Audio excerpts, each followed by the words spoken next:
Okay, so here we have Bel Air in her farrowing pen. So as you can see, I have installed some crush rails along the side. This just keeps her off of the edge of the pen if she lays down, so piglets don't get crushed beneath her.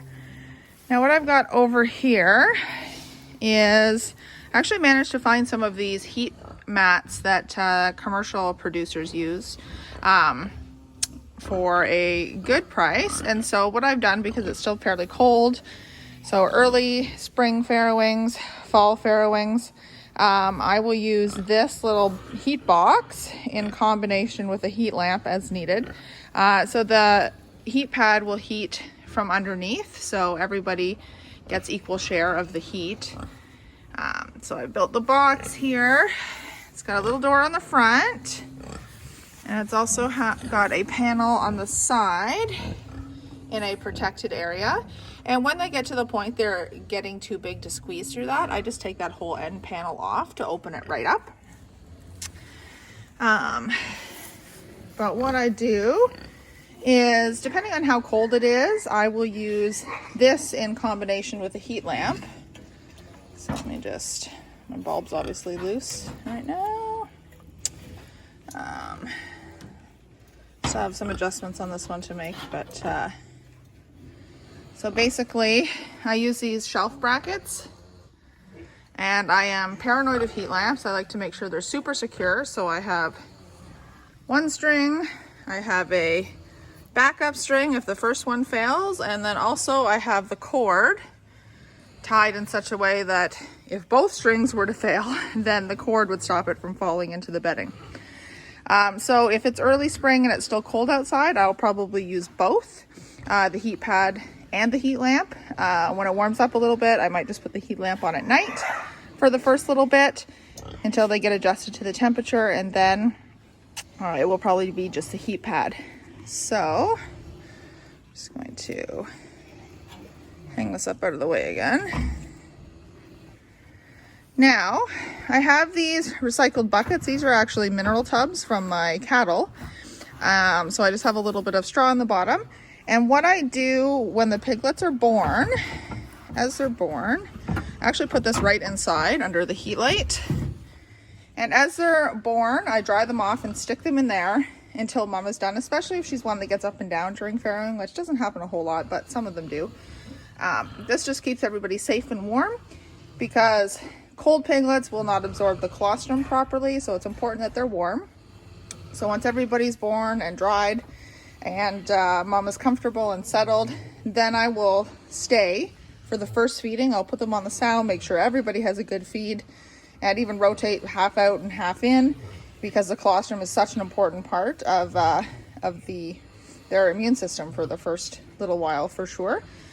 So I have a second bucket in case it's a larger litter and they don't all fit comfortably. But that's how I make sure they're warm and they're contained, and they're not going to be walking all over the place in the cold while she's still farrowing. So that's what I do with that. So these are all ready to go. The heat lamp will obviously be closer at that time. It's just hung up now. I do have, when the heat lamp is not in use because it hangs too low, there is a lid that goes over this heat box. Just helps to keep the heat in, and it's awkward to do with one hand. So it keeps the heat in for the piglets, and it also doubles as a really good workspace. So I'll put the piglets in a bin up there if I'm doing any processing, and processing as in giving iron injections and vaccines and that kind of thing. And it also is a good spot to pop them up there for their initial photos, to look at their feet and leg development and their other characteristics. So as the piglets get larger, as I mentioned, I just pop this last panel right off.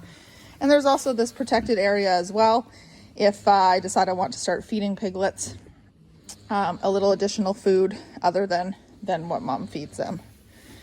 So the bedding I've got here is actually a processed straw product. It's called Straw Boss, I think. So it's cut down into smaller pieces and all the dust is removed. So it does give them the opportunity to still make a nest. She's just got her little sleeping nest here. I also have their hay just on the ground, so they'll use that to make their nest as well. But what I like about this is that it's a little more absorbent than regular straw, and it also allows the bedding to be a little bit thinner. I like a thinner bedding when I'm farrowing because, especially for the first few days, because it's very hard for mom to feel if she's laying on a piglet when it's really thick and cushy bedding. So it's a fine balance between being warm enough for mom and safe enough for the piglets. But I find this product works really well. You can also use shavings. I just try to avoid anything that's dusty, if at all possible, because of their respiratory tract. In terms of farrowing, I also use shallow watering bowls. And this is so if piglets happen to get in, they can also get out. And I'll just add additional bowls as needed when the piglets get older and start drinking on their own, or when mom's water requirement increases because of her milk production. So that's how that works basically. Also up here, my best tool ever. This is actually a baby monitor because we don't get Wi-Fi out of the barn. This is a long-range baby monitor that will reach to my house so I can see what's going on. I do like to be there for farrowing as much as possible. The moms have proven to me time and time again that they can do it completely on their own. But I absolutely love it. I love to be here when they're farrowing. I love to help, especially when the weather is colder in early spring or in the fall, just to make sure everybody's safe and gets the best start. What I do typically when they farrow, and hopefully I'll be able to do a video when somebody farrows. Basically, I make sure everybody has a good first feed. So they all have nice full tummies, put them back under the heat lamp in their little heat box until they fall asleep. And then I leave them. So I don't manage their nursing too much, just because that's what mom does best. And the piglets are strong. If anybody's lagging behind, of course, I will step in and try to help that way by maybe managing nursing and dividing the two. But I haven't had any issues with doing that. I find that once they have the good first feed and their tummy is full and they know where the heat source is, so that's a key, is to make sure they fall asleep in that heated area so that they know for next feeding, they know how to get out and they know where to get back to the heat, which is really key. And I find that they're much smarter and they have much better instincts than we give them credit for. And I find that, the vast majority of them, when I come and check on them the next day, or when I'm watching them from the video camera, they know where the heat is and they head back there. Now, if it's really cold, it's pretty cold this weekend, a lot colder than I was hoping it was going to be. I might be a little bit more hands-on with that and make sure that everybody is where they're supposed to be and when, just to give them the best possible start. So the other thing that's kind of a neat feature with my pens is all of these dividers are completely adjustable and temporary. So basically all I would have to do is take out a screw on top of each end, and all of the boards just slide up and out. So if I want to do some co-farrowing later or co-mothering later on, once the piglets are a couple of weeks old and nice and strong, then I can do that. I can just pop the divider out and the two mums and the two litters can coexist nicely together. And KuneKunes are great for doing that really well. So that is the kind of farrowing area. Valera's getting ready, maybe this weekend, I hope this weekend, or maybe Monday when it's a little bit warmer.